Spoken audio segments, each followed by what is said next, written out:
Hello everybody, this is Mike History 2 and today I'll be talking about the history of Zimbabwe. So, the history of Zimbabwe begins around 1075 when Mapungubwe was established. It lasted until around 1220, after which it was replaced by Zimbabwe. In around 1430, Prince Nyatsimba Mutota of Zimbabwe traveled north to the Dande region in search of salt. He then defeated the Tonga and Tavara peoples with his army and established his dynasty at Changonia Hill. The land he conquered would become Mutapa. Within a generation, Mutapa eclipsed Zimbabwe's economic and political power in present-day Zimbabwe, and by 1450, the capital and most of the country had been abandoned. Two bases emerged along a north-south axis. In the north, Mutapa carried on and even improved upon Zimbabwe's administrative structure, while in the south, Butua was established as a smaller but nearly identical version of the old Zimbabwe. Mutapa was known for its gold trade routes with the Arabs and Portuguese. However, Portuguese settlers destroyed the trade and began a series of wars which left the empire near collapse in the early 17th century, and in 1625 began pushing westwards into Mozambique, conquering much formerly Mutapan land. In 1629, Mutapa attempted to throw out the Portuguese but failed, and in turn their king was overthrown, leading to the Portuguese installation of Mavura Mahande Felipe on the throne. Mutapa remained independent, although became a vassal. All the while, Portugal increased control over much of Southeast Africa and was now in control of the trade and the trade routes.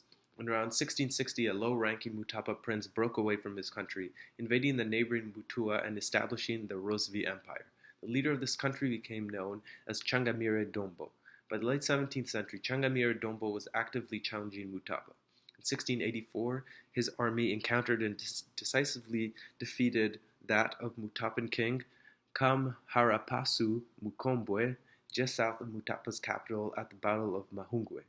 When Mukombwe died in 1692, a succession crisis erupted. The Portuguese backed one successor and Dombo backed another.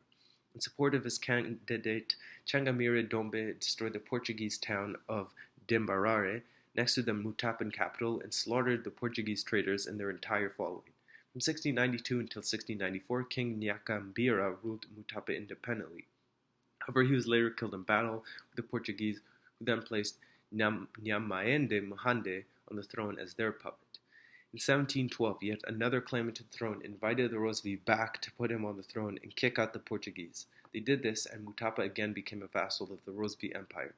The new Mutapan king, Samatambira Nyamhandu I, became their vassal.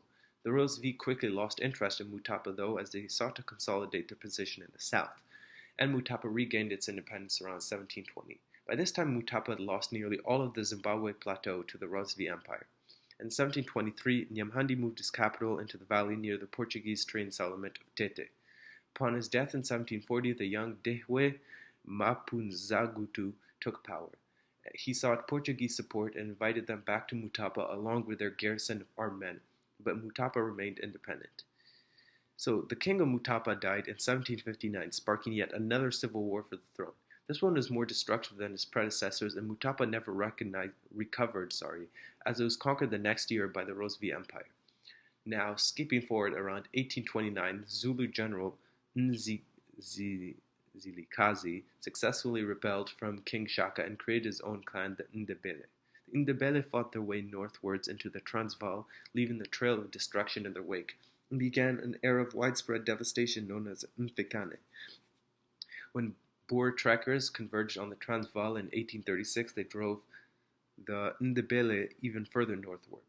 After losing the remaining South African lands in 1840, King Nzilikazi permanently settled the southwest of Zimbabwe, conquering it from the Rozvi Empire and establishing Bulawayo as the capital of his new country, which he named Matabeleland.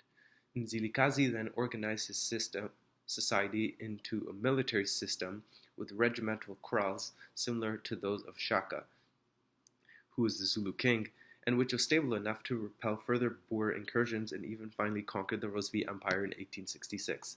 Nzilikazi died in 1868, and following a violent power struggle was succeeded by his son, Lobengula. A new country encountered European countries for the first time, and Lobengula signed various treaties with various countries competing for power in the region, playing them off one another in order to preserve the sovereignty of his kingdom and gain the help of the Europeans should the country become involved in war. And, of course, this is when the British show up. So during the scramble for Africa during the 1880s, the British businessman and politician Cecil Rhodes envisioned the United Kingdom conquering a block of land connecting the Cape of Good Hope and Cairo, respectively at the southern and northern tips of Africa, and the construction of a railway linking the two. However, close to the Cape, this ambition was challenged by the presence of independent countries to the northeast of the United Kingdom's Cape Colony. There were several Boer republics, and to the north of these was the kingdom of Ndebele land, ruled by Lobengula. Now, having secured the Rudd concession on mining rights from Lobengula in October 1888, which essentially made the country a vassal of the United Kingdom, Rhodes and his British South Africa Company were granted a royal charter by Queen Victoria in October 1889. The company was empowered under this charter to trade with local rulers, form banks, own and manage land, and raise and run a police force. In return for these rights, the company would govern and develop any territory it acquired while respecting laws enacted by African rulers and upholding free trade within its borders. But so let's see what this Rudd concession actually said. It was a written concession for exclusive mining rights in Ndebele, Mashonaland, and other territories, what is today Zimbabwe, and was granted by King Lobengula of Ndebele to Charles Rudd, James Rochford Maguire, and Francis Thompson, 3 agents acting on behalf of Cecil Rhodes, on October 30th, 1888. He laid the groundwork for concession negotiations earlier that year by arranging a treaty of friendship between the British and Ndebele peoples, and then sent Rudd's team from South Africa to obtain the rights. So the concession gave the British the rights to mine throughout Ndebele land, as well as the power to defend this right by force. Starting in early 1889, the king repeatedly tried to disavow the documents on the grounds that the British had tricked him, which is something they never ever did before. And the king insisted that the restrictions on the grantees' activities had been agreed orally, and also considered these part of the contract, not just the written part. He attempted to persuade the British government to deem the concession invalid, but these efforts were unsuccessful. Meanwhile, Rhodes was traveling to London, arriving in March 1889, and his charter bid gathered political and popular support over the next couple of months, prompting the Prime Minister, Lord Salisbury, to approve the Royal Charter, which was formally granted in October 1889. So this is where the Pioneer column enters, which initially comprised of around 100 volunteers referred to as pioneers, and was raised by the company during 1890. Led by Major Frank Johnson, a 23-year-old adventurer, the column was designed by the company to be the instrument by which it would not only take control of Ndebele land, but also begin its development. Most of the pioneers self-identified as South African rather than British, and many of them were Afrikaners. Each pioneer was promised 3,000 acres or 12 square kilometers of land and 15 mining claims in return for their service. Lobengula gave his approval to this non-military expedition, but many of his advisors were against it, seeing it as an appropriation of Ndebele territory.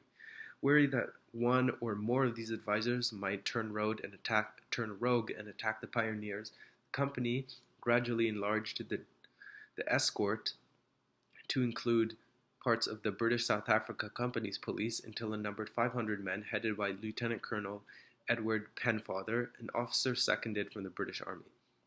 The column was to move roughly east from Macloutsy, a small camp near the border of Ndebele land and Bechuanaland, and then march north to its destination.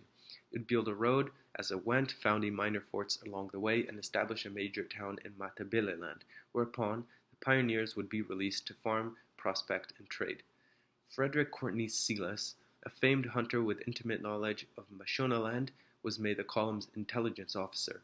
He chose as its intended destination an open patch of veld he had discovered during his travels, which he called Mount Hampden. The proposed site was about 650 kilometers to the northeast of Macloutsy. The column departed on June 28, 1890, and on July 11th crossed the Tule River into Ndebele land. And its first settlement, Fort Tule, was constructed near the riverbank. So as the column continued its march north, Silas split off with a small section and headed east to challenge the Portuguese, who were kind of having a dispute at the time. And Penfather and Johnson continued at the head of the main force and founded Fort Victoria, Fort Charter, and on September 12th, Fort Salisbury, which is Harare, which is now the capital of the country. The site of Salisbury was a naturally flat and marshy meadow bounded by a rough copia, I guess, I don't really know how to say this word, and pioneers were about 15 kilometers short of Mount Hampton, but Penfather climbed it, surveyed the open veldt, and insisted that it was magnificent, so they didn't need to go any further. On the morning of September 13, 1890, the officers and men of the pioneer column paraded atop the copia before an improvised flagstaff, and with the column standing to attention, Lieutenant Edward Tyndale Biscoe hosted the British flag, a 21-gun salute was fired, and 3 cheers were given for the Queen. Work then began on the fort, which was completed by the end of September, and after this the pioneer column was disbanded.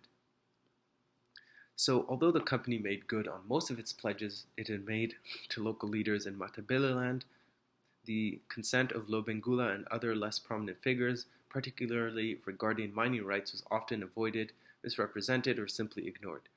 Company officials also demanded that Lobengula cease the habitual raids on Mashona villages. Now, Lobengula was not happy about this, since he thought the British were not respecting his authorities and continued to attack the Mashonas anyway. Matabele warriors began the wholesale slaughter of Mashonas near Fort Victoria in July that year. The company organized a tribal conference to try to end the conflict, but this failed, and the First Matabele War began. The company moved on Lobengula during October and early November 1893, and used the firepower of its Maxim machine guns to crush attacks by the far larger Matabele army as it rode southwest. As the British approached his royal town at Bulawayo, Lobengula fled, burning it as he went.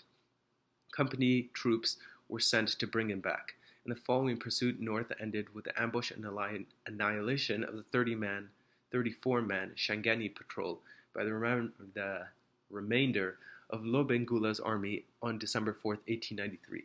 The king died from smallpox while on his way north in January 1894, and his advisors made peace with the company soon after, ending their independence and annexing Matabeleland into the United Kingdom. However, this was not the end, as the Matabele rose again in 1896 at the behest of Mlimo, a spiritualist leader who was seen as a god by many of the locals. The Jameson raid on the Transvaal at the end of 1895 had severely diminished the company's garrison in Matabeleland, and the settlers in Bulawayo had little to defend themselves with. Mlimo convinced his followers that the British were responsible for all their problems and that he and the other tribal prophets could ensure the success of a mass rebellion. This uprising, known as the Second Matabele War, began in March 1896. Over the following 3 months, the Matabele killed hundreds of isolated settlers and their families, but Bulawayo itself held out. When the company got reinforcements from South Africa, the Matabele retreated into the Matopos Hills, and here Frederick Russell Burnham, an American scout long in company service, discovered and killed Mlimo in June 1896, firmly establishing British control over Zimbabwe.